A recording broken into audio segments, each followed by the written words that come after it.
सभी को नमस्कार। मैं कौशल कुमार और स्वागत है आपका हमारे चैनल स्टडी विद कौशल में। हम लोग जो केमिस्ट्री का सेशन पढ़ रहे थे, आज हम लोग उसमें पढ़ने वाले हैं मेटल्स एंड नॉन मेटल्स, यानी कि धातु एवं अधातु।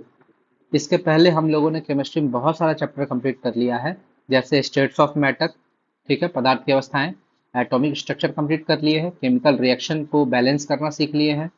उसके बाद हम लोग फार्मूला लिखने, केमिकल फार्मूला लिखने सीख लिए हैं। उसके बाद पीरियोडिक टेबल हम लोग सीख लिए हैं और इसके बाद केमिकल रिएक्शन और कैटलिस्ट सीख चुके हैं।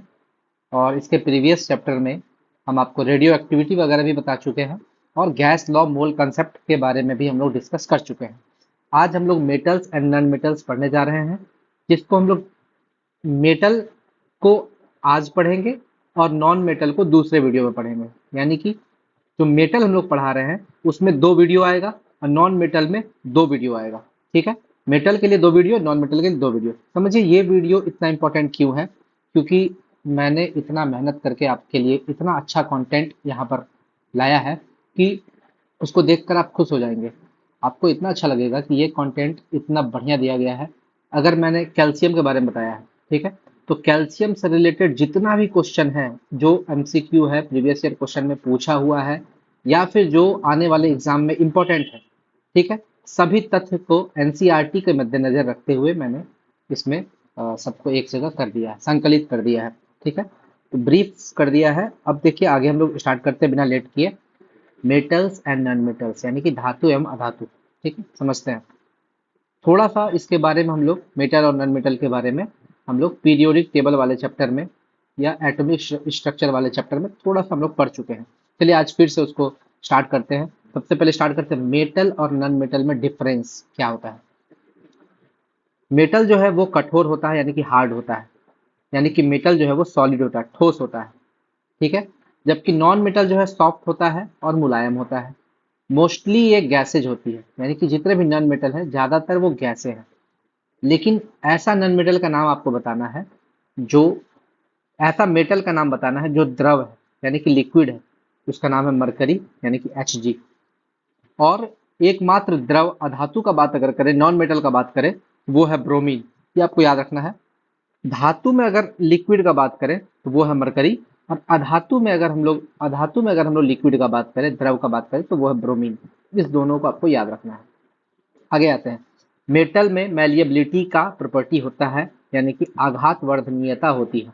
ठीक है, यानी कि मेटल को पीट पीट कर, मैलिएबिलिटी का मतलब क्या होता है, इन्हें पीट पीट कर पतली चादर बनाई जा सकती है। ठीक है, जैसे आप देखते होंगे एल्यूमिनियम का चादर है, गोल्ड का चादर है, ठीक है, सिल्वर का चादर है, वो बनाया जा सकता है।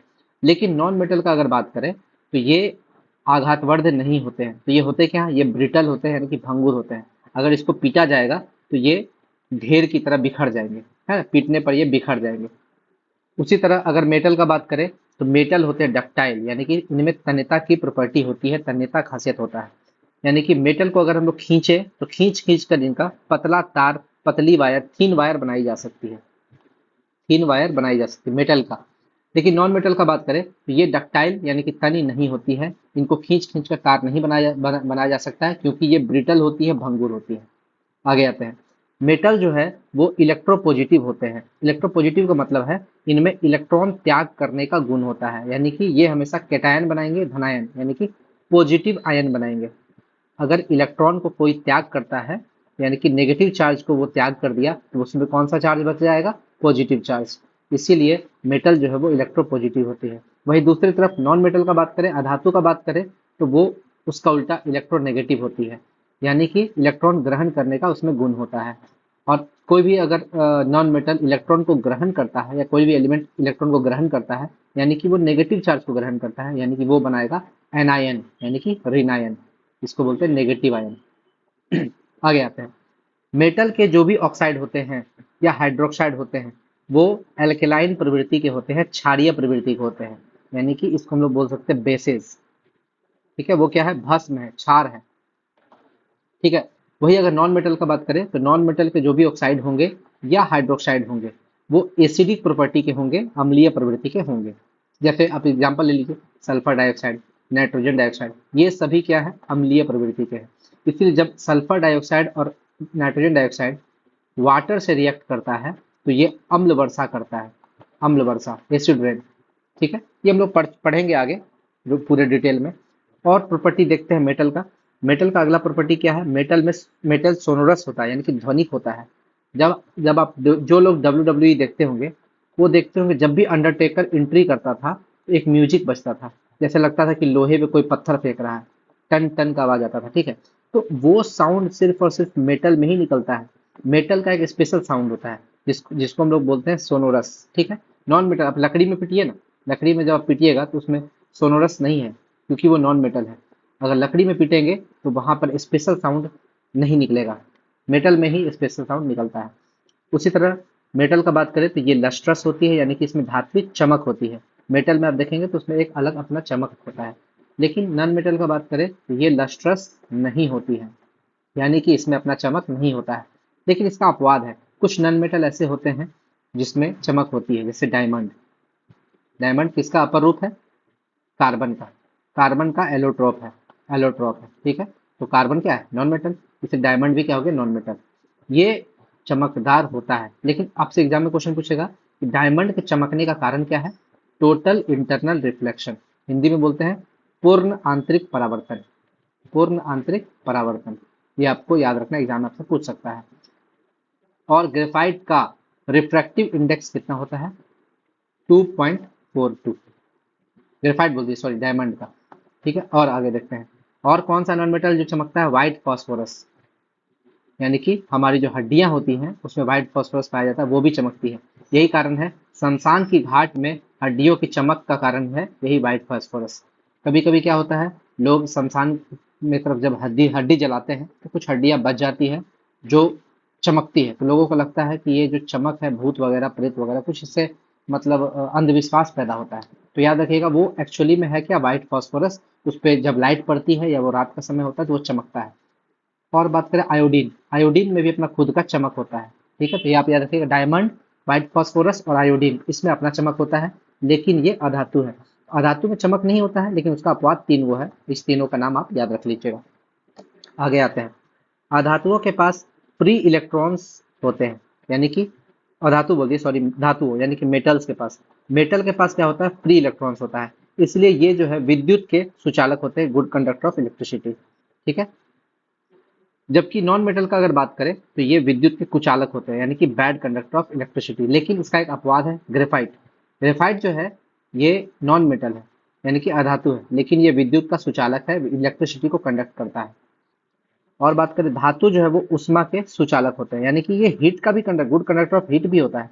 पहले तो गुड कंडक्टर ऑफ इलेक्ट्रिसिटी है, यानी कि विद्युत का सुचालक है। दूसरा हीट का भी सुचालक है। ठीक है, इसीलिए आप याद रखिए। जबकि अधातु का बात करेंगे, ये उष्मा की कुचालक होती है, कुचालक यानी कि हीट को कंडक्ट नहीं कर, बैड कंडक्टर ऑफ हीट। लेकिन इसका भी एक अपवाद है, डायमंड यानी कि हीरा। हीरा जो है अधातु है, लेकिन हीट को कंडक्ट कर लेता है। अब देखिए कुछ एमसीक्यू है जो प्रीवियस ईयर पे पूछा हुआ है, उसको मैं आपको पढ़ा देता हूँ। सबसे पहले सीजियम का बात करें, गैलियम का बात करें। सीजियम और गैलियम ऐसा मेटल है जिसको हथेली पर रखने पर ही वो पिघल जाता है। ठीक है, लेकिन हम लोग क्या पढ़े थे? ऐसा कौन सा मेटल है जो रूम टेम्परेचर पर आपका लिक्विड में होता है? वो है मरकरी। ठीक है, और नॉन मेटल का बात करेंगे तो वो था ब्रोमीन। ब्रोमीन जो है एकमात्र नॉन मेटल है जो लिक्विड होता है। ठीक है, आगे आते हैं। सर्वाधिक मेलिएबल और डक्टाइल। मेलिएबल यानी कि आघातवर्ध, यानी कि जिसको पीट पीट कर पतला चादर बनाया जा सकता है। और डक्टाइल का मतलब जिसको खींच खींच कर तार बनाया जा सकता है। तो सबसे ज्यादा मेलिएबल और डक्टाइल दोनों दोनों खासियत होता है गोल्ड में। और सेकंड नंबर पे आता है सिल्वर। तो ये आपको याद रखना है, मेलिएबिलिटी सबसे ज्यादा गोल्ड का होता है। और गोल्ड का क्या खासियत है कि 1 ग्राम गोल्ड से हम लोग 2 किलोमीटर लंबा वायर खींच सकते हैं। यानी कि अगर 1 ग्राम गोल्ड खरीदे तो 2 किलोमीटर लंबा तार उससे हम लोग बना सकते हैं। समझ सकते हैं, यही कारण है कि गोल्ड का मेलिबिलिटी इतना ज़्यादा होता है और डक्टाइल इतना ज़्यादा होता है। इसीलिए इसका यूज़ किए थे रदरफोर्ड ने। रदरफोर्ड ने क्या किया था? Alpha particle scattering experiment, scattering experiment में इसका यूज किया था। इसका यूज किया था गोल्ड फॉइल, गोल्ड फॉइल का यूज किया था। आगे आते हैं। धातु के ऑक्साइड जो होते हैं वो बेसिक होते हैं, एल्कलाइन होते हैं, पहले पढ़ चुके हैं। अभी इसका एग्जांपल लेते हैं, कैल्शियम ऑक्साइड। कैल्शियम हो गया धातु और उसका oxide. Magnesium oxide, iron oxide, copper oxide. तो कैल्शियम, मैग्नीशियम, आयरन और कॉपर ये धातु है। इसको ये ऑक्सीजन से रिएक्ट करेगी तो ऑक्साइड बनेगी। धातु ऑक्साइड कैसा हो जाएगा? बेसिक यानी कि अल्कलाइन। ये कैसा हो जाएगा? अल्कलाइन प्रवृत्ति का हो जाएगा। वही अगर अधातु का ऑक्साइड का बात करें तो वो एसिडिक होता है, जैसे carbon dioxide, nitrogen dioxide, sulphur dioxide. और ये बताया था नाइट्रोजन डाइऑक्साइड और सल्फर डाइऑक्साइड को जब पानी से रिएक्ट करता है तो ये बना देता है HNO3 और H2SO4। और यही एसिड रेन का प्रमुख कारक है, यानी कि अम्ल वर्षा का सबसे प्रमुख कारण यही है। अगला न्यूट्रल ऑक्साइड का बात करें, कौन सा ऑक्साइड न्यूट्रल होता है? उसमें आपको ये है कार्बन मोनोऑक्साइड, नाइट्रोजन मोनोऑक्साइड और ये laughing gas, laughing LAUGH laughing gas. तो ये आपको याद रखना, ये तीनों एग्जाम्पल आपको याद रखना है कि कौन सा आपका न्यूट्रल है। न्यूट्रल वाला आपका एग्जाम में पूछ सकता है। कार्बन मोनोऑक्साइड न्यूट्रल है, नाइट्रोजन मोनोऑक्साइड न्यूट्रल है और लाफिंग गैस आपका न्यूट्रल है। आगे आते हैं एम्फोटेरिक ऑक्साइड। एम्फोटेरिक ऑक्साइड का मतलब जो एसिडिक और बेसिक दोनों तरह की प्रॉपर्टी रखता है। जैसे इसका बात करें तो ये सिर्फ और सिर्फ बेसिक है, इसका बात करें ये एसिडिक है, और इसका बात करें तो ये न्यूट्रल है, ना एसिडिक ना बेस, ये न्यूट्रल है। यानी कि न्यूट्रल का पीएच कितना हो जाएगा? 7। जबकि कुछ ऑक्साइड जो है वो उभय धर्मी होते हैं, यानी कि दोनों नेचर को रखते हैं, एसिड की तरह भी बिहेव कर सकते हैं और बेस की तरह भी बिहेव कर सकते हैं। इसमें आपको 3 एग्जांपल याद रखना है, एग्जाम में आपसे पूछा जाएगा, बार बार पूछा जाएगा। और ये तीनों एग्जांपल का नाम है Al2O3, ZnO और H2O। इसको बोलते हैं एल्यूमिना, ठीक है, एल्यूमिना, Al2O3, ठीक है। ZnO को बोलते हैं जिंक ऑक्साइड और H2O को बोलते हैं वाटर। यानी कि ये तीनों जो है आपका एम्फोटेरिक बिहेवियर शो करते हैं। चलिए अब हम लोग एक एक करके मेटल के बारे में जानेंगे। सोडियम, सबसे पहले देखते हैं सोडियम के बारे में। तो सोडियम से रिलेटेड जितना भी चीज है उसको मैंने इस वीडियो में कवर कर दिया है, जितना भी चीज। सोडियम का साइंटिफिक नाम होता है नेट्रियम, यानी कि इसको लैटिन में क्या बोला जाता है? नेट्रियम। इसीलिए सोडियम को Na लिखते हैं, Na। और इसका एटॉमिक नंबर होता है 11, एटॉमिक मास होता है 23। और बात करें, सोडियम ग्रुप 1 का एलिमेंट है, यानी कि समूह 1 का एलिमेंट है, तत्व है। और ये क्षार धातु, समूह 1 को, ग्रुप 1 को क्या बोलते हैं? क्षार धातु, यानी कि एल्कली मेटल्स। और जितने भी ग्रुप 1 के एलिमेंट है सबका वैलेंसी कितना होता है? +1। उसका संयोजकता होता है +1। अब आते हैं ग्रुप 1 में कौन कौन है? हे लीना को रब से फरियाद, हे ली ना को रब से फरियाद, हम बताए थे। Hydrogen, lithium, sodium, potassium, rubidium, caesium, francium, इस सब का वैलेंसी कितना है? +1 है। यही कारण है यहाँ पर हम +1 लिखे हैं। और ये ग्रुप 1 का एलिमेंट है, इसलिए क्षार धातु, अल्कली मेटल्स भी बोलते हैं। आगे आते हैं, सोडियम जो है अत्यधिक क्रियाशील धातु है, बहुत क्रियाशील धातु है।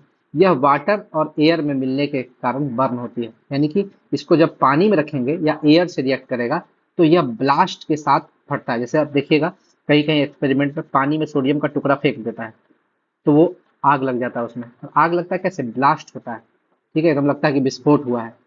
यही कारण है, सोडियम की अत्यधिक क्रियाशीलता के कारण सोडियम और पोटेशियम इस दोनों को किरोसिन में रखा जाता है।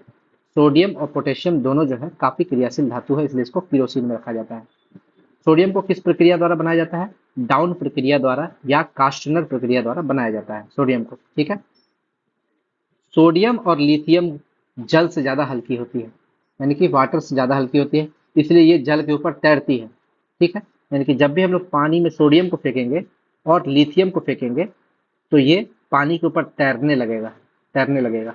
अब जैसे पानी के ऊपर तैरेगा, ये पानी से भी रिएक्ट कर गया और एयर से भी रिएक्ट कर गया, इसलिए इसमें विस्फोट होता है, आग लग जाता है, ठीक है। आगे बात करते हैं, लिथियम, सोडियम और पोटेशियम ये काफी सॉफ्ट होती है, इसीलिए इस तीनों को चाकू से काटा जा सकता है, ठीक है। ये तीनों ग्रुप 1 का एलिमेंट है। आगे, सोडियम का जो वेपर होता है, यानी कि वाष्प होता है, वो येलो कलर का होता है, पीला कलर का होता है।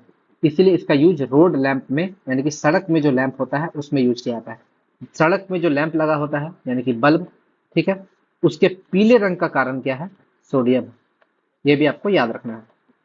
आगे, लिक्विड सोडियम का बात करें तो लिक्विड सोडियम का यूज कहाँ होता है? ये बड़ा इंपॉर्टेंट है।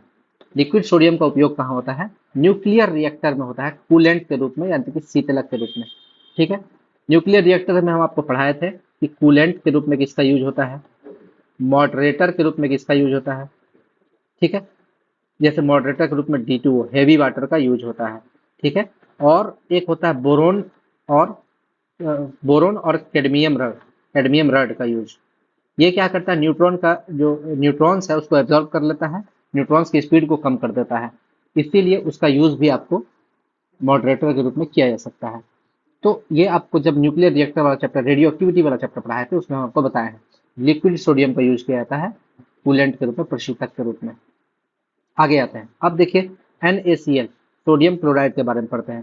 सोडियम क्लोराइड जो होता है इसको हम लोग साधारण नमक बोलते हैं, कॉमन सॉल्ट बोलते हैं। इसी को हम लोग रॉक सॉल्ट या टेबल सॉल्ट भी बोलते हैं। इसका पीएच होता है 7, यानी कि ये एकदम उदासीन है, न्यूट्रल है।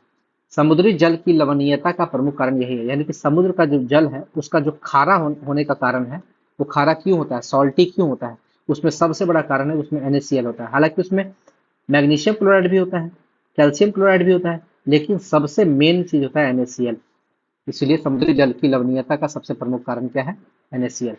पानी के नमक का जो घोल होता है उसको हम लोग क्या बोलते हैं, ब्राइन। क्या बोलते हैं, अगर हम लोग पानी में नमक मिला देंगे, ठीक है, नमक मिला देंगे तो उसको क्या बोलेंगे, ब्राइन। याद रखिएगा, ब्राइन का मतलब ही क्या हो गया, पानी में नमक मिला हुआ, पानी में नमक मिला हुआ है। आगे, पानी में जब भी हम लोग नमक मिलाएंगे, NaCl मिलाएंगे, तो पानी का क्या होता है, पृष्ठ तनाव बढ़ जाता है, यानी कि सरफेस टेंशन बढ़ जाता है। और सरफेस टेंशन बढ़ने के कारण पानी का डेंसिटी भी बढ़ जाता है, पानी का घनत्व भी बढ़ जाता है। अब देखिए क्वेश्चन पूछता है कि अंडा जो है मृदु जल में डूब जाता है, यानी कि जब पानी में आप अंडा को डालिएगा तो वो डूब जाएगा। लेकिन वही अगर पानी में नमक का घोल मिला दीजिए, नमक पानी के घोल में डालिएगा, तो वही अंडा जो है वो तैरने लगता है। क्यों, क्योंकि अंडा का जो है, अंडा में जैसे ही, सॉरी, पानी में जैसे ही NaCl मिलाएंगे तो उसका डेंसिटी बढ़ जाएगा। डेंसिटी बढ़ जाएगा तो वो क्या हो जाएगा, आपका अंडा उसमें तैरने लगेगा। अब एक और क्वेश्चन पूछता है, ये है आपका तालाब का पानी, तालाब का पानी, और ये है आपका समुद्र का पानी, समुद्र का पानी, ठीक है। कोई नाव है, तालाब से जा रहा है समुद्र में, समुद्र में जा रहा है, तो क्या होता है, नाव जो है, जैसे मान लीजिए ये नाव है, नाव थोड़ा सा ऊपर उठ जाता है, नाव क्या होता है, ऊपर उठ जाता है। इसका कारण क्या है, इसका कारण है कि समुद्र के पानी का जो घनत्व है, समुद्र के पानी का जो डेंसिटी है, घनत्व है, डेंसिटी है, वो तालाब के पानी से ज्यादा होता है।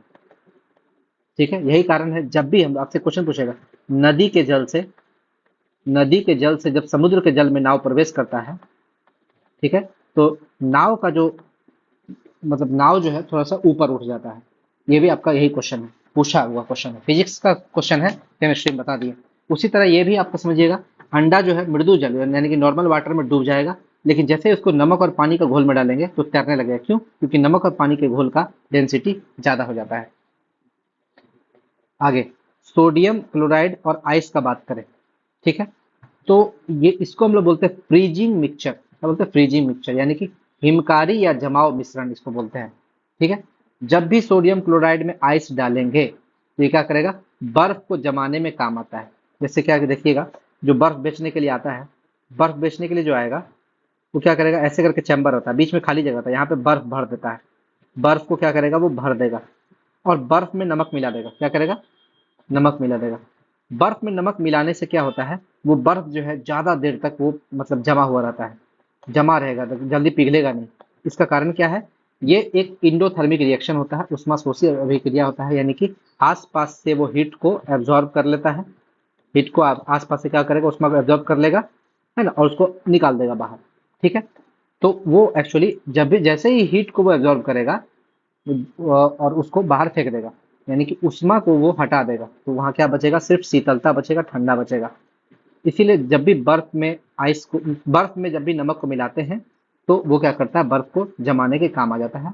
लेकिन ये कब कब हो रहा है, चैम्बर बंद में। जैसे कि ये आपका हो गया चैम्बर बंद, क्योंकि जब बर्फ को डालते हैं इस आइसक्रीम वाले चैम्बर में, तो वहां कहीं से भी लीकेज नहीं होना चाहिए, कहीं से भी हवा नहीं जाना चाहिए अंदर में, तो वो क्लोज्ड चैम्बर होता है। ठीक, क्लोज्ड चैम्बर का बात करते हैं। ठीक है, तो ये क्लोज्ड चैम्बर में हिमकारी मिश्रण का काम करता है।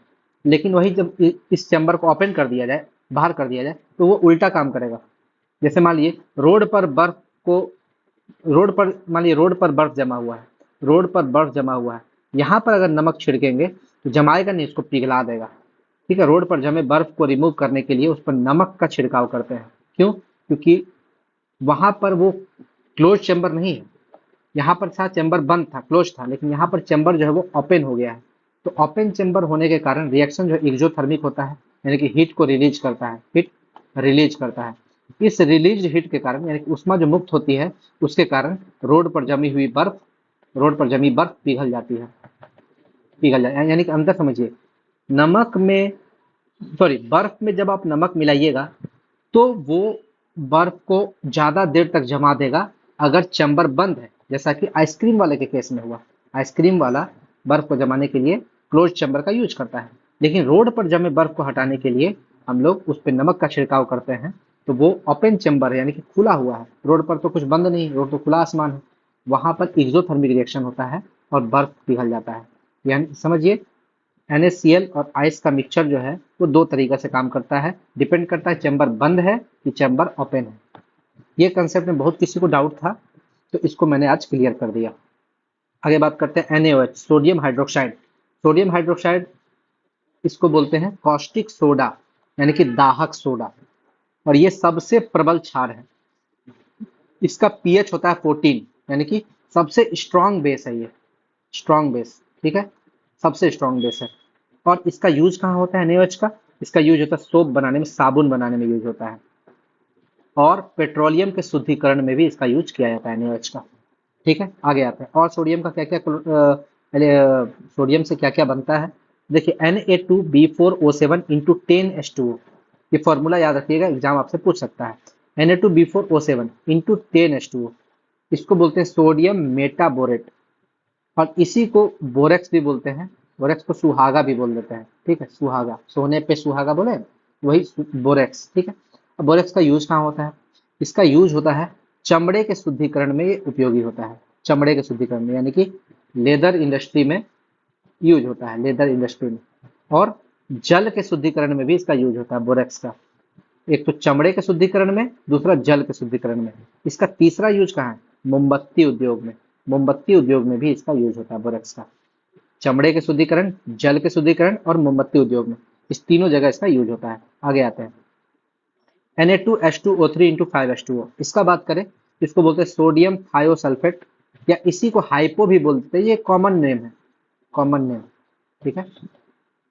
जैसे CaOCl2, इसका बात करें तो इसको बोलते हैं ब्लीचिंग पाउडर, ब्लीचिंग पाउडर। ये ब्लीचिंग पाउडर क्या है? कॉमन नेम, जो सामान्यतः हम लोग इस नाम से जानते हैं, लेकिन CaOCl2 को साइंस में इसको नाम बोलते हैं कैल्शियम हाइपोक्लोराइड, कैल्शियम हाइपोक्लोराइड। उसी तरह Na2H2O3 इंटू 5H2O को हम लोग बोलते हैं साइंस के लैंग्वेज में सोडियम थायोसल्फेट, लेकिन कॉमन नेम इसका है हाइपो। तो दोनों नाम आपको याद रखना है। और इसका यूज कहाँ किया जाता है? नेगेटिव फोटो को पॉजिटिव फोटो में बदलने के लिए इसका यूज किया जाता है, यानी कि फोटोग्राफी में इसका प्रयोग किया जाता है हाइपो का। उसी तरह बात करें Na2SO4 into 10H2O, Na2SO4 into 10H2O को हम लोग बोलते हैं ग्लोबर्स सॉल्ट। गेट चला देना, इसको बोलते हैं Glauber's salt. Sodium sulphate decahydrate, sodium sulphate decahydrate. आगे आते हैं NaNO3, NaNO3 को हम लोग क्या बोलते हैं? सोडियम नाइट्रेट, ठीक है। और इसी को चिली सॉल्ट पीटर या सॉल्ट पीटर भी कहा जाता है।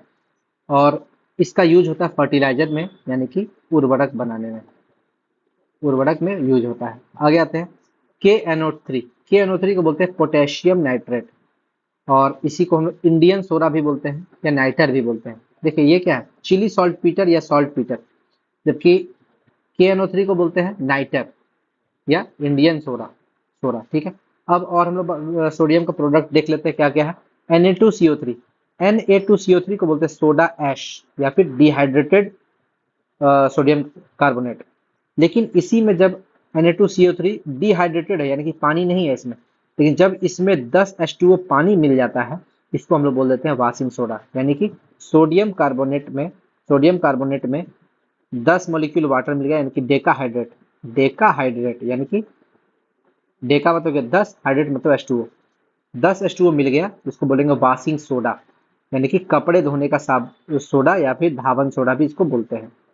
और इसको किस प्रक्रिया द्वारा बनाया जाता है? वाशिंग सोडा को बनाने का प्रक्रिया है सॉल्वे प्रोसेस, सॉल्वे प्रक्रिया। और ये सॉल्वे प्रक्रिया क्या होता है?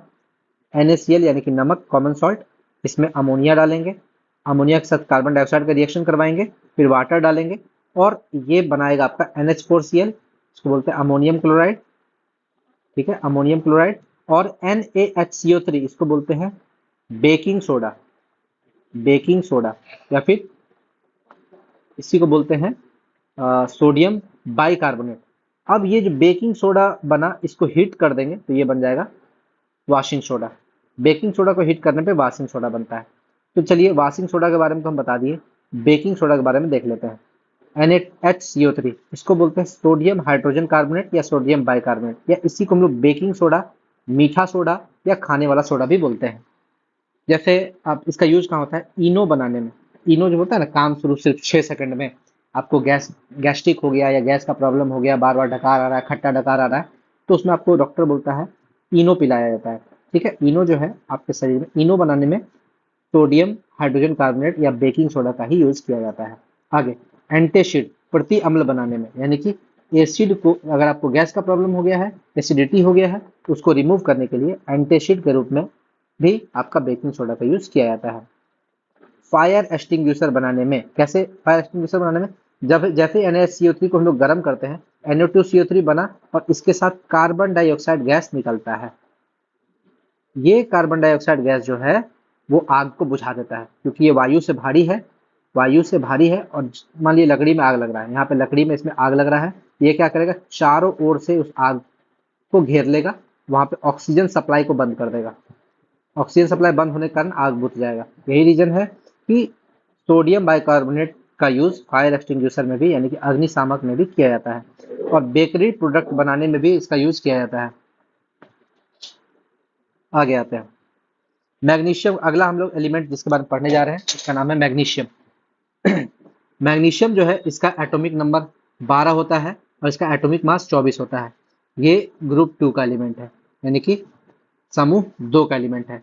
समूह 2 को हम लोग एल्कलाइन अर्थ मेटल्स भी बोलते हैं, यानी कि क्षारीय मृदा धातु भी बोलते हैं, जिसका संयोजकता यानी कि वैलेंसी +2 होता है। संयोजकता यानी कि वैलेंसी +2 होता है।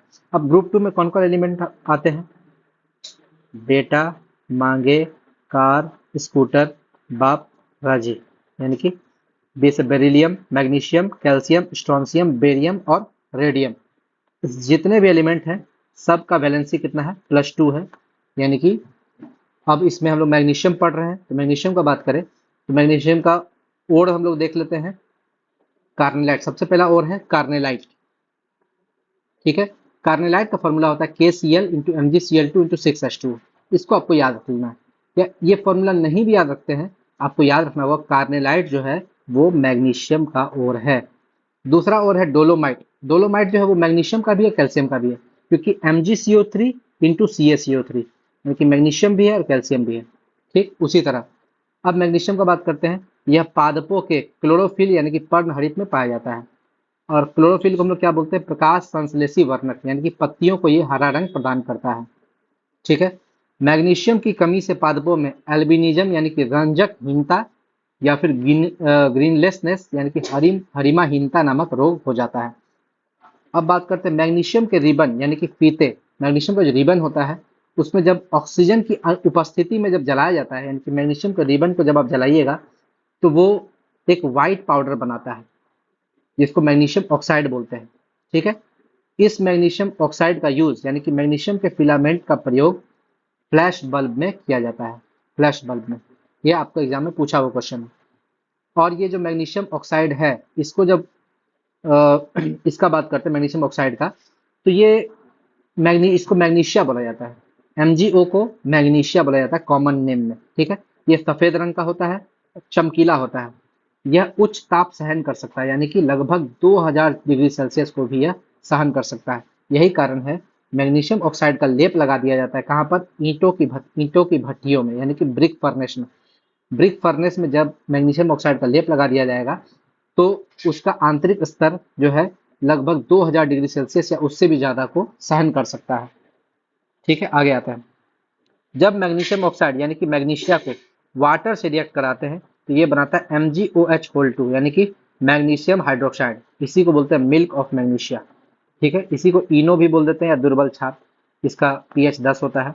यानी कि मिल्क ऑफ मैग्नीशिया जो है ये काम क्या करता है, एंटासिड के रूप में काम करता है, यानी कि इसका प्रयोग एंटासिड के रूप में किया जाता है। पेट की एसिडिटी को दूर करने में इसका प्रयोग किया जाता है। ठीक है, MgSO4 इंटू 7H2O, इसको इसको हम लोग बोलते हैं इप्सम सॉल्ट, इप्सम सॉल्ट बोलते हैं। मैग्नीशियम सल्फेट, मैग्नीशियम सल्फेट, और 7H2O का मतलब हो गया कि इसमें 7 मॉलिक्यूल वाटर का है। ठीक है, इसका प्रयोग कहाँ किया जाता है? इप्सम सॉल्ट का प्रयोग, इसका प्रयोग दस्त रोकने में किया जाता है, यानी कि एंटी डायरिया का के रूप में इसका काम किया जाता है। यानी कि जब आपको बार बार बाथरूम हो रहा है, उस कंडीशन में अगर इप्सम सॉल्ट आपको दिया जाए तो आपका वो बाथरूम रोकने में हेल्प करेगा। मतलब समझिए, आप जो पेट खराब में जो दवाई लेते हैं उसकी जगह आप इप्सम सॉल्ट भी ले सकते हैं डॉक्टर की सलाह के बाद। ठीक है, और पेन रिलीफ, पेन रिलीफ में भी इसका प्रयोग है। जैसे किसी का पैर में दर्द है या शरीर में दर्द है तो क्या करेंगे, इप्सम सॉल्ट को गर्म गुनगुने पानी में मिला दीजिएगा और उसमें आप अपना शरीर जो भी जहाँ पे दर्द है, हाथ पैर, उसको जाकर या फिर सीधा जाकर बाथ में लेट जाइएगा, पूरा शरीर ही डुबा दीजिएगा उसमें। तो क्या करता है, पेन रिलीफ करने में भी ये हेल्प करता है। इप्सम सॉल्ट बाथ बोलते हैं इसको। मैग्नीशियम अल्वा किसको बोलते हैं, ये भी आपका बहुत इंपॉर्टेंट है। MgOH whole 2 into MgCO3 into 3H2O, इसको हम लोग बोलते हैं मैग्नीशियम अल्वा। यानी कि ये भी आपका एंटी डायरिया होता है, यानी कि दस्त रोकने में उपयोगी होता है। दस्त रोकने में आपका इप्सम सॉल्ट भी यूजफुल था, ठीक है, और यहाँ पे मैग्नीशियम अल्वा भी आपका यूजफुल है। और इसका प्रयोग भी एंटीसिड के रूप में, यानी कि प्रति अम्ल के रूप में किया जा सकता है, यानी कि एज ए इनो, इनो के रूप में हम लोग मिल्क ऑफ मैग्नीशिया तो पढ़ ही लिए हैं। ठीक है, यानी कि वो एंटीसिड के रूप में यूज किया जाता है। और एंटीसिड के रूप में हम लोग क्या पढ़े हैं, बेकिंग सोडा, बेकिंग सोडा भी एंटीसिड के रूप में किया जाता है। और अभी हम लोग क्या पढ़े हैं, मैग्नीशियम अल्वा भी एंटीसिड के रूप में यूज किया जाता है। यानी कि एंटीसिड के रूप में 3 चीज पढ़ लिए, एक तो हो गया magnesium Alva, milk of magnesia और बेकिंग सोडा। आगे आते हैं, MgCl2 into 5MgO into XH2O, इसको बोलते हैं सोरेल सीमेंट, सोरेल सीमेंट। ठीक है, ये आपको याद रखना है। और हम लोग देख लेते हैं मैग्नीशियम का दो आपका जो अयस्क है बहुत ज़्यादा जरूरी है। पहला है मैग्नीलियम और दूसरा है ड्यूरेलियम। मैग्नीलियम का फॉर्मूला आपको याद रखना है, Mg plus Al plus copper plus iron. यानी कि मैग्नीलियम और ड्यूरेलियम दोनों में मैग्नीशियम और एल्यूमिनियम है, मैग्नीशियम और एल्यूमिनियम, कॉपर भी है। देखिए, मैग्नीशियम एल्यूमिनियम कॉपर, इस दोनों में मैग्नीशियम एल्यूमिनियम कॉपर है। लेकिन मैग्नीलियम बनाने के लिए इसमें आयरन मिलाया जाता है और ड्यूरेलियम बनाने के लिए मैग्नीज बनाया जाता है। तो ये तीनों तो दोनों में कॉमन है, इसमें आयरन इसमें मैग्नीज, इसको याद कर लीजिएगा, आप किसी भी तरह से याद कर लीजिएगा। मैग्नीलियम, मैग्नेलियम, ठीक है, यानी कि मैग्नीशियम एल्यूमिनियम कॉपर और आयरन। ड्यूरेलियम मतलब मैग्नीशियम एल्यूमिनियम कॉपर और मैग्नीज। चलिए, ये तो हो गया आपका मैग्नीशियम के बारे में। अब हम लोग पढ़ते हैं कैल्शियम के बारे में, थोड़ा देख लेते हैं। कैल्शियम जो है ये भी ग्रुप 2 का एलिमेंट है। एटॉमिक नंबर 20 होता है और मास नंबर 40 होता है, यानी कि परमाणु संख्या 20, परमाणु द्रव्यमान 40। इसका भी वैलेंसी +2 होता है। इसके और अयस्क कौन कौन है, PaCO3, इसको बोलते हैं कैल्शियम कार्बोनेट, और दूसरा अयस्क है Ca3PO4 होल 2, यानी कि कैल्शियम फॉस्फेट। ठीक है, कैल्शियम फॉस्फेट जो है आपका दांत में और हड्डी में पाया जाता है, यानी कि दांत और हड्डियों का मुख्य घटक जो है कैल्शियम और फास्फोरस होता है। ठीक है, कैल्शियम का यूज कहाँ होता है, मांसपेशियों के संकुचन के लिए इसका यूज किया जाता है। यानी कि शरीर को मांसपेशियों का संकुचन करने के लिए, यानी कि कॉन्ट्रैक्ट करने के लिए, मांसपेशी को सिकुड़ने के लिए, फैलने के लिए कैल्शियम का जरूरी होता है। रुधिर का थक्का जमाने के लिए, यानी कि ब्लड क्लॉटिंग में, ब्लड क्लॉटिंग में भी आपका कैल्शियम जरूरी होता है। ब्लड क्लॉटिंग, जब मैं आपको बायोलॉजी बताया था, आपको उसमें बताया था कि ब्लड क्लॉटिंग में आपको विटामिन के जरूरी होता है, कैल्शियम जरूरी होता है, प्रोथ्रोम्बिन जरूरी होता है और फाइब्रिनोजन जरूरी होता है। इस चारों के बिना ब्लड क्लॉट नहीं हो सकता है। ब्लड क्लॉट करने में 6 मिनट का समय लगता है। ठीक है, लीवर जो है 5 तरह का प्रोटीन निकालता है, एल्ब्यूमिन, फाइब्रिनोजन, प्रोथ्रोम्बिन, हिपेरिन, है ना, और ग्लोबुलिन। ये पांचों प्रोटीन का यूज में से प्रोथ्रोम्बिन और फाइब्रिनोजन का यूज होता है ब्लड क्लॉटिंग कराने में। तो आप बायोलॉजी वाले वीडियो देख लीजिएगा, आपको समझ में आ जाएगा। कैल्शियम ऑक्साइड की अगर हम लोग बात करें तो ये आपको इसको क्विक लाइम भी बोलते हैं। ठीक है, याद रखिए, क्विक सिल्वर किसको बोलते हैं, अगर आपसे क्वेश्चन पूछेगा, क्विक सिल्वर, क्विक सिल्वर बोलते हैं मरकरी को, Hg को, पारा को। ठीक है, लेकिन क्विक लाइम किसको बोलते हैं, CaO, यानी कि इसको चूना भी बोल देते हैं, कली चूना भी बोल देते हैं, या बिना बुझा हुआ चूना भी बोल देते हैं। ठीक है, ये सीमेंट का प्रमुख घटक होता है। जो CaO है, कैल्शियम ऑक्साइड, ये सीमेंट का सबसे प्रमुख घटक होता है। अब देखिए कैल्शियम ऑक्साइड को क्या बोलते हैं, क्विक लैंड, यानी कि बिना बुझा हुआ चूना। ये बुझा नहीं है अभी, लेकिन जैसे ही इसमें वाटर डालेंगे तो ये क्या करेगा, CaOH2 स्लैग्ड लाइम बना देगा, बुझा हुआ चूना। ठीक है, और ये इसमें काफी तेजी मात्रा में बुलबुले के साथ, बुलबुला निकलते हुए, ठीक है, आपका बुलबुले के साथ ये आपका ये गैस निकलता है और काफी हीट रिलीज होता है।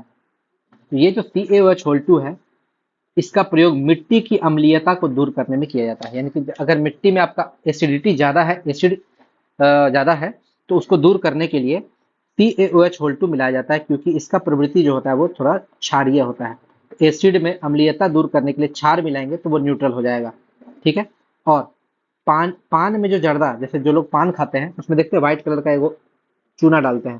ठीक है, पान में जर्दा के साथ चूना भी खाया जाता है। उस चूना में ये कैल्शियम ऑक्साइड नहीं खाते हैं, CaOH2 खाते हैं, यानी कि बुझा हुआ चूना खाते हैं। देखते हैं इसको ज्यादा खा लीजिएगा तो जीभ कट भी जाता है।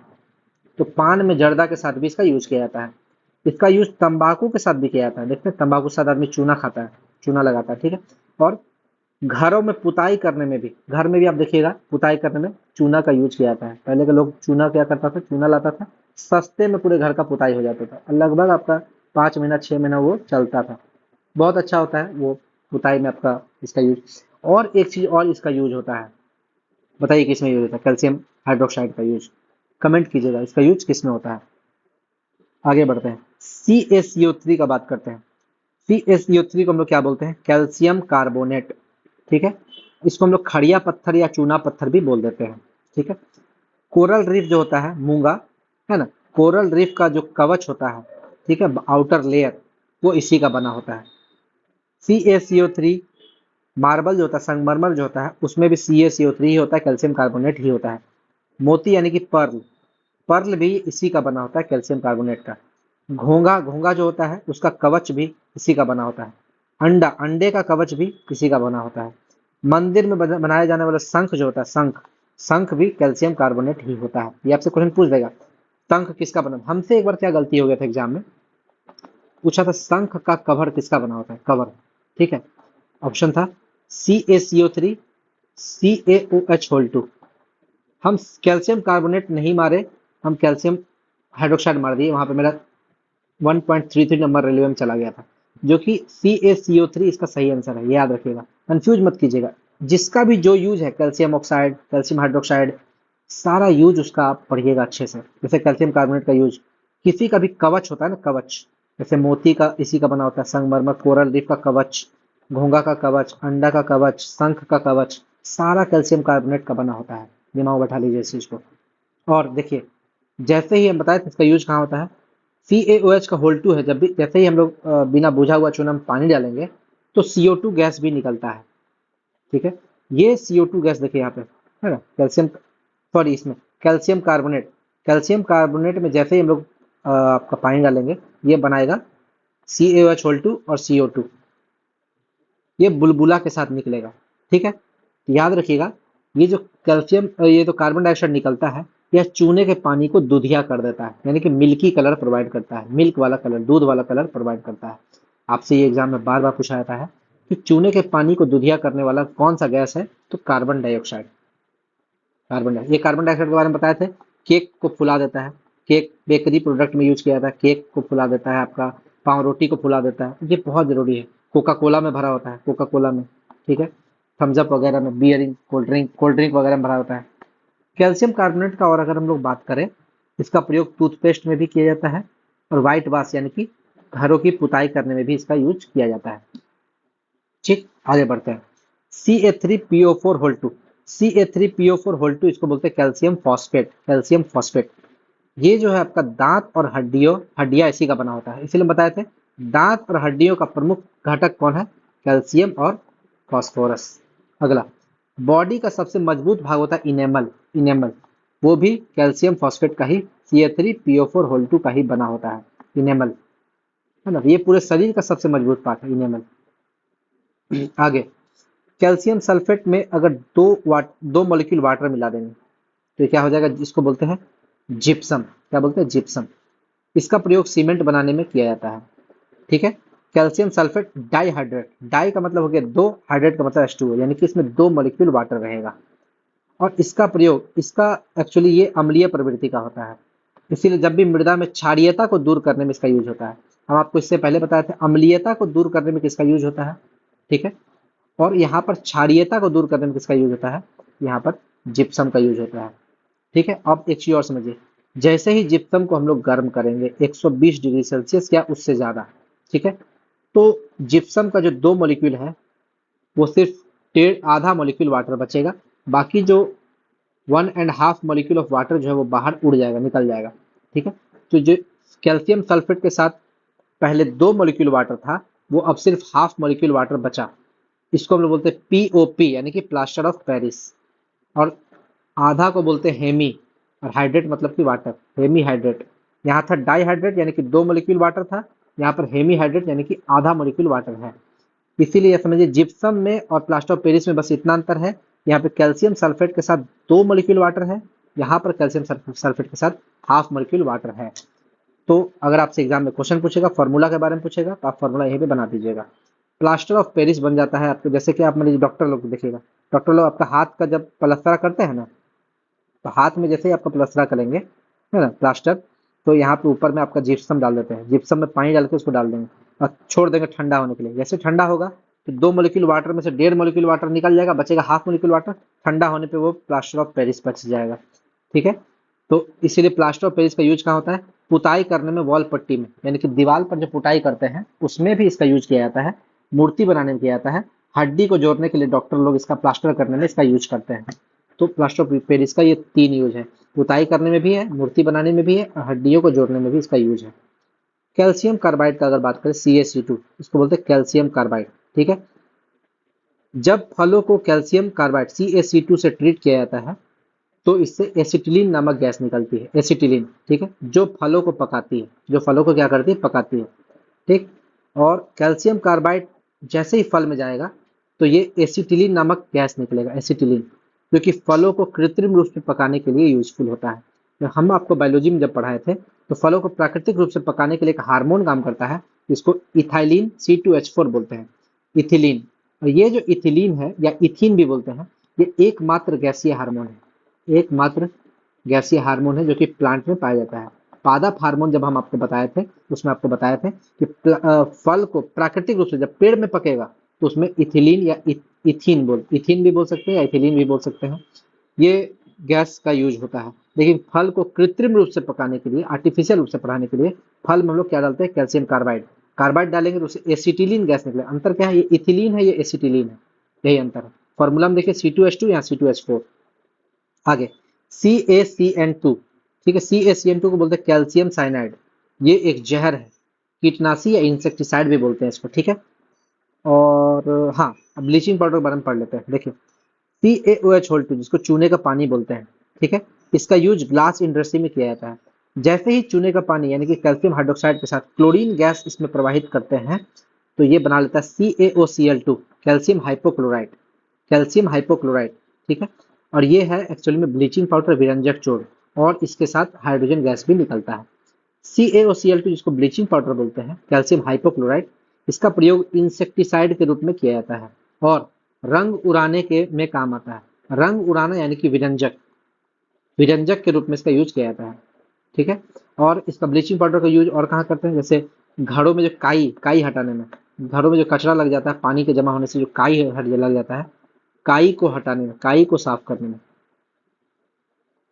काई को साफ करने में भी इसका यूज होता है। ब्लीचिंग पाउडर का घरों की सफाई करने में भी यूज किया जाता है। आगे आते, अब आते हैं पोटेशियम के बारे में पढ़ लेते हैं। पोटेशियम जिसको, जिसका हम लोग लैटिन नेम है केलियम, इसलिए इसको के लिखते हैं, ठीक है। और इसका एटॉमिक नंबर यानी कि परमाणु संख्या होता है 19 और द्रव्यमान संख्या होता है 39। ये भी ग्रुप 1 का एलिमेंट है और इसका भी संयोजकता +1 होता है। चलिए, अब जो पहले पढ़ चुके हैं, ये बहुत ही ज़्यादा क्रियाशील होता है। सोडियम के साथ पढ़ चुके थे कि सोडियम और पोटेशियम को किरोसिन में रखते हैं, इसलिए यहाँ फिर से वही चीज़ रिपीट हो गया कि अति क्रियाशील होने के कारण, काफ़ी क्रियाशील होने के कारण इसको भी किरोसिन में रखा जाता है।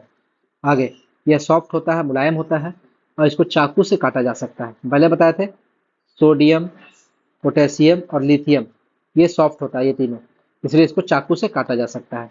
और प्लांट्स में, पौधों में स्टोमेटा जो होता है, रंध्र, रंध्र के ओपनिंग और क्लोजिंग यानी कि खुलना और बंद होने का जो कंट्रोल होता है वो पोटेशियम के द्वारा होता है। यानी कि रंध्र अगर स्टोमेटा अगर खुलेगा और बंद होगा तो वो पोटेशियम के कारण होता है। आगे, तंत्रिका आवेग यानी कि नर्व इंपल्स के फ्लो के लिए सोडियम आयन और पोटेशियम आयन रेस्पॉन्सिबल होता है। जो हम लोग का नर्व इंपल्स होता है, तो हम लोग नर्वस सिस्टम पढ़े थे बायोलॉजी में, देखिएगा, तो उसके फ्लो के लिए कोई भी नर्व तभी फ्लो करेगा जब हमारे शरीर में सोडियम आयन और पोटेशियम आयन हो। ठीक है, सोडियम वाले में हम नहीं बता पाए थे, तो यहाँ पोटेशियम वाले में आपको बता दिए हैं। KOH का बात करें, इसको बोलते हैं पोटेशियम हाइड्रोक्साइड। ये बहुत ही स्ट्रॉन्ग बेस है, प्रबल क्षार है। ठीक है, सॉफ्ट सोप बनाने में, मृदु साबुन बनाने में इसका यूज किया जाता है। वही हम आपको बताए थे हार्ड सोप बनाने में किसका यूज किया जाता है।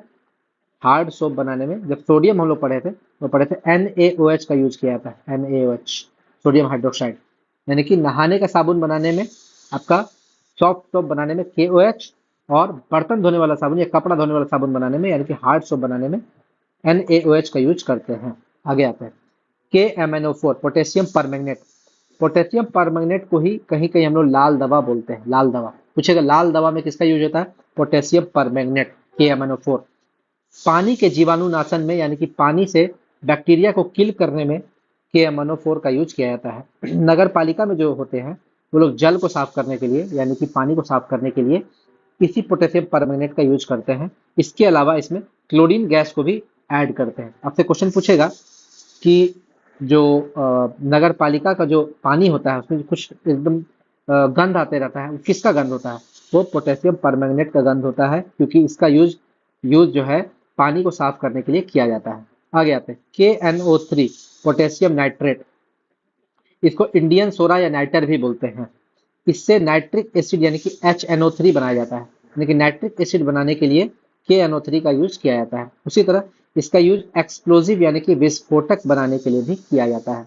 ठीक है, और KNO3 का यूज फर्टिलाइजर यानी कि उर्वरक बनाने में भी किया जाता है। यानी समझिए, नाइट्रिक एसिड, एक्सप्लोजिव और फर्टिलाइजर, इस तीनों को बनाने में पोटेशियम नाइट्रेट का यूज किया जाता है। ये काफी इंपॉर्टेंट है, इसको VBI मार लीजिएगा। आगे KClO3, KClO3 का बात करें, इसको बोलते हैं पोटेशियम क्लोरेट। पोटेशियम क्लोरेट, इसका यूज होता है माचिस उद्योग में यानी कि मैच बॉक्स बनाने में इसका यूज किया जाता है। माचिस उद्योग में इसका यूज किया जाता है। ठीक, आगे आते हैं। अब हम लोग आते हैं एल्यूमिनियम के बारे में, देख लेते हैं एल्यूमिनियम के बारे में। एल्यूमिनियम जो है, इसका एटॉमिक नंबर होता है 13 और एटॉमिक मास होता है 27, यानी कि परमाणु संख्या 13, परमाणु द्रव्यमान 27, और इसकी संयोजकता +3 होती है, यानी कि इसका जो वैलेंसी है वो +3 होता है। प्रकृति में सबसे ज्यादा मात्रा में पाए जाने वाले धातु का अगर क्रम देखें तो सबसे ज्यादा होता है ऑक्सीजन, उसके बाद होता है सिलिकॉन, उसके बाद होता है एल्यूमिनियम। ठीक है, तो आप समझिए कि अगर हम लोग यहाँ धातु का बात की तो सबसे ज्यादा पाए जाने वाला धातु है आपका एल्यूमिनियम। ठीक है, देखिए आप तो बोलेंगे ऑक्सीजन, ऑक्सीजन धातु नहीं है, अधातु है, नॉन मेटल है। सबसे ज्यादा ऑक्सीजन पाया जाता है, लेकिन ये है नॉन मेटल। दूसरा नंबर पे सिलिकॉन पाया जाता है, ये है मेटेलॉइड, उप धातु। और तीसरा नंबर पे आपका एल्यूमिनियम, जो कि धातु है और ये मेटल है। अगर मेटल आपसे पूछेगा कि प्रकृति में सबसे ज्यादा पाया जाने वाला मेटल कौन है, तो एल्यूमिनियम मारेंगे। और सबसे ज्यादा प्रकृति में पाया जाने वाला तत्व खाली बोलेगा तो ऑक्सीजन मारेंगे। एल्यूमिनियम का बात करें तो ये प्रबल उपचायक है, यानी कि स्ट्रॉन्ग रिड्यूसिंग एजेंट है। प्रबल उपचायक, रिड्यूसिंग एजेंट है। इसका ओर का बात करें, अगर अयस्क का बात करें, तो सबसे पहला अयस्क है एल्यूमिना, Al2O3। दूसरा अयस्क है बॉक्साइट, इसका नाम है Al2O3 × 2H2। दोनों में अंतर यही है, एल्यूमिनियम में वाटर नहीं है, बॉक्साइट में 2H2O है। यही अंतर है दोनों में, दोनों का फॉर्मूला सेम होता है। आगे, एल्यूमिनियम का प्रयोग इलेक्ट्रिक वायर बनाने में देखते हैं, जो हम लोग का तार होता है, बिजली का तार, ज्यादातर एल्यूमिनियम का ही बना होता है। कुछ तार कॉपर का भी बना होता है, लेकिन ज्यादातर तार में एल्यूमिनियम का यूज किया जाता है। फूड रैपिंग के लिए एल्यूमिनियम फॉइल का यूज किया जाता है, देखते होंगे एल्यूमिनियम फॉइल। ठीक है, एल्यूमिनियम फॉइल का यूज किया जाता है, रोटी वगैरह एल्यूमिनियम फॉइल में बांध के, जो आपका जोमेटो है ना, जोमेटो वगैरह में, स्विगी वगैरह में एल्यूमिनियम फॉइल में ही रोटी वगैरह को लपेट के या सब्जी वगैरह को लपेट के दिया जाता है। अब देखिए, एल्यूमिनियम का एक सबसे बड़ा खासियत है, इसको आप समझिए। एल्यूमिनियम में यदि हम लोग एयर में छोड़ दें, एल्यूमिनियम को अगर हम लोग हवा में छोड़ दें, तो ये ऑक्साइड बनाता है, अपने आप में ऑक्साइड बनाता है। और यह ऑक्साइड स्वयं के ऊपर एक लेयर बनाता है, यानी कि ये अगर एल्यूमिनियम का डंटा है, इसके ऊपर ही इसका ऑक्साइड एक लेयर बना देता है, इसके ऊपर। यानी कि अब इसको संक्षारित नहीं किया जा सकता, क्योंकि ये खुद अपने ऊपर एक लेयर बना लिया, जो उसको संक्षारित होने से, कोरोजन होने से बचाता है। जैसे लोहा का बात करें तो लोहा में जंग लग जाता है, जंग लग जाता है, ठीक है। सिल्वर का बात करें, चांदी का बात करें तो चांदी में चांदी काला हो जाता है H2S के साथ रिएक्शन करने के साथ साथ, ठीक है। उसी तरह बहुत सारा चीज है जो कोरोजिव हो जाता है, संक्षारित हो जाता है, कोरोजन हो जाता है। लेकिन एल्यूमिनियम में कोरोजन इसलिए नहीं होता है, संक्षारण इसलिए नहीं होता है, क्योंकि एल्यूमिनियम जो है जैसे एयर में उसको खुला छोड़ेंगे, ऑक्सीजन के साथ रिएक्ट करके वो ऑक्साइड बनाएगा, और ऑक्साइड जो है उसके बाहर में अपना लेयर बना देगा। वो लेयर जो है खुद उसको सुरक्षित कर देता है। इसके द्वारा जो बनाया हुआ ऑक्साइड है, यही ऑक्साइड एल्यूमिनियम को अपने आप सुरक्षित कर देता है, जिसके कारण एल्यूमिनियम जो है वो उसका कोरोजन नहीं होता, संक्षारण नहीं होता है। एल्यूमिनियम ऑक्साइड का बात करें, हम आपको पहले बता चुके हैं, ये एम्फोटेरिक बिहेवियर का होता है, उभयधर्मी नेचर का होता है। यानी कि Al2O3 जो है एल्यूमिनियम ऑक्साइड, ये आपका एसिड और बेस दोनों तरह का बिहेवियर शो करता है, इसलिए इसको उभयधर्मी भी बोलते हैं, एम्फोटेरिक भी बोलते हैं। अब इसका एलॉय का बात कर लेते हैं, मिश्र धातु का बात कर लेते हैं। तो एल्यूमिनियम से 3 मिश्र धातु बनाया जाता है, जिसमें से 2 हम मैग्नीशियम के समय पढ़ चुके हैं, ठीक है। सबसे पहला है रोल्ड गोल्ड। रोल्ड गोल्ड जो कॉपर और एल्यूमिनियम का बना होता है, कृत्रिम आभूषण बनाने में लगेगा सोना जैसा ही है, ठीक है। लेकिन ये रोल्ड गोल्ड होता है, ये नकली होता है, सोना नहीं होता है ना। सोने की जगह में यूज किया जाता है इसका यूज, कॉपर और एल्यूमिनियम को मिला के रोल्ड गोल्ड बनाया जाता है। आगे ड्यूरेलियम, ये हम आपको मैग्नीशियम जो पढ़ाए थे उसमें समझा चुके हैं। ड्यूरेलियम कॉपर, मैग्नीशियम, एल्यूमिनियम और मैंगनीज इसका यूज होता है। इसमें एल्यूमिनियम जो है 91 से 95% एल्यूमिनियम होता है, यानी कि बचा जो आपका कॉपर, मैग्नीशियम और मैंगनीज, ये आपका 5 से 9% के बीच में ही होता है, ज़्यादा नहीं होता है। उसी तरह मैग्नीशियम का बात करें तो मैग्नीशियम, एल्यूमिनियम, ठीक है, और कॉपर भी होता है इसमें, कॉपर और आयरन, आयरन भी होता है, ठीक है। लेकिन मेनली मैग्नीशियम और एल्यूमिनियम होता है, एल्यूमिनियम 95% होता है, ठीक है। और इस दोनों का यूज, ड्यूरेलियम और मैग्नीलियम दोनों का यूज अगर बात करें तो ये प्रेशर कुकर बनाने तथा वायुयान का ढांचा बनाने में यूज किया जाता है। यानी कि इसका ड्यूरेलियम और मैग्नीलियम का यूज कहाँ करेंगे, प्रेशर कुकर बनाने में और एयरोक्राफ्ट का स्ट्रक्चर बनाने में।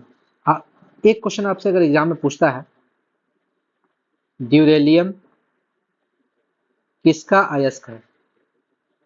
अयस्क है सबसे पहला कॉपर, दूसरा एल्यूमिनियम, तीसरा मैग्नीशियम, चौथा मैंगनीज। अगर आपसे ऐसा क्वेश्चन पूछ दिया इसमें चारों ऑप्शन में है, आपको एल्यूमिनियम मारना है आंसर। क्यों? क्योंकि एल्यूमिनियम जो है 91 से 95% होता है, सबसे ज्यादा होता है, इसीलिए ड्यूरेलियम जो है एल्यूमिनियम का अयस्क है। और एल्यूमिनियम के बाद अगर किसी को ऑप्शन चुनना है तो वो मैग्नीशियम, ठीक है। यानी कि ड्यूरेलियम जो है सबसे पहला ऑप्शन में चुनेंगे एल्यूमिनियम, दूसरा ऑप्शन चुनेंगे मैग्नीशियम, ठीक है। और अगर बॉथ रहे तो बॉथ को मारना है, बाकी और किसी को ऑप्शन में नहीं मारना है। चलिए आगे बढ़ते हैं। Al2O3, इसी को हम लोग एल्यूमिना भी बोलते हैं, ठीक है। इसी को कोरंडम भी बोलते हैं, इसी को बॉक्साइट भी बोल देंगे, अगर 2 H2O वाटर लग जाएगा तो इसी को बॉक्साइट भी बोल देंगे। या देखिए Al2O3 को कोरंडम बोलते हैं, और इसका यूज जेम स्टोन यानी कि रत्न पत्थर बनाता है ये, ठीक है। अगर इसी को हम लोग Al2 जो कोरंडम है ये जेम स्टोन बनाता है, यानी कि यही आपका रेड रूबी और ब्लू सैफायर कहलाता है। अगर ये रेड रूबी होगा तो इसको बोलेंगे माणिक्य, और ये ब्लू सैफायर होगा तो इसको हिंदी में बोलेंगे नीलम। यानी कि कोरंडम जो है ये आपका बहुत ही बहुमूल्य कीमती पत्थर बनाता है, जो आपका मार्केट में बहुत महंगा बिकता है। 2000, 3000, 5000, 10,000, 20,000 ऐसे करके इसका दाम होता है। एक छोटा सा पत्थर, ये जेम स्टोन है। रेड कोरल का अगर बात करें, मूंगा, तो वो कैल्शियम कार्बोनेट का बना होता है। अब देखिए यहाँ समझिए, रेड रूबी किसका बना होता है? कोरंडम का। ब्लू सफायर किसका बना होता है? कोरंडम का। लेकिन रेड कोरल बात करें तो कैल्शियम कार्बोनेट का। यहाँ पे कंफ्यूज नहीं करना है, यहाँ पे कंफ्यूज नहीं करना है, तीनों में अंतर समझ लेना है। यहाँ कैल्शियम कार्बोनेट है, यहाँ पे कोरंडम है। रेड रूबी और ब्लू सफायर जो है ये जेम स्टोन है, पत्थर है, जबकि रेड कोरल जो है वो मूंगा है। आगे एलम का बात करते हैं, फिटकिरी का बात करते हैं। फिटकिरी में होता है K2SO4 into Al2SO4 whole 3 into 24H2O। ये 24 मॉलिक्यूल वाटर का होता है, 24H2O, ये बात बहुत जरूरी है। और इसमें पोटेशियम सल्फेट और एल्यूमिनियम सल्फेट दोनों होता है, इसलिए इसको डबल सॉल्ट बोलते हैं। डबल सॉल्ट यानी कि द्विक लवण, दो गो सॉल्ट है, एक तो पोटेशियम का सॉल्ट है, पोटेशियम सल्फेट, और एल्यूमिनियम सल्फेट, इसलिए इसको डबल सॉल्ट बोलते हैं, ठीक है। इसका यूज जल की कठोरता को दूर करने में किया जाता है। वाटर का कठोरता दो तरह का होता है, एक परमानेंट हार्डनेस हार्डनेस और एक टेम्पोररी हार्डनेस। ठीक है, टेम्पोररी दोनों में अंतर क्या है? टेम्पोररी हार्डनेस को गर्म करने पर दूर किया जा सकता है, गर्म करने पर दूर किया जा सकता है। परमानेंट हार्डनेस को गर्म करने पर दूर नहीं किया जा सकता है। इसको दूर करने के लिए इसमें या तो सर्फ वगैरह मिलाते हैं या क्या बोलते हैं, या इसमें बेकिंग सोडा मिलाते हैं। याद रखिए, जल की कठोरता को दूर करने में फिटकिरी भी मिलाया जाता है, ये भी आपको याद रखना है। रक्त बहाव रोकने में, देखिए किसी का हाथ कट जाता है, पुराने जमाने में लोग क्या करते हैं, हाथ कट गया, पैर कट गया, खून आ रहा है, तो खून ना बहे इसलिए वहां पे फिटकिरी को रगड़ देता है। फिटकिरी रगड़ दीजिएगा तो खून का बहना रुक जाएगा। ठीक है, इसीलिए रक्त बहाव को रोकने में एलम यानी कि फिटकिरी का यूज होता है।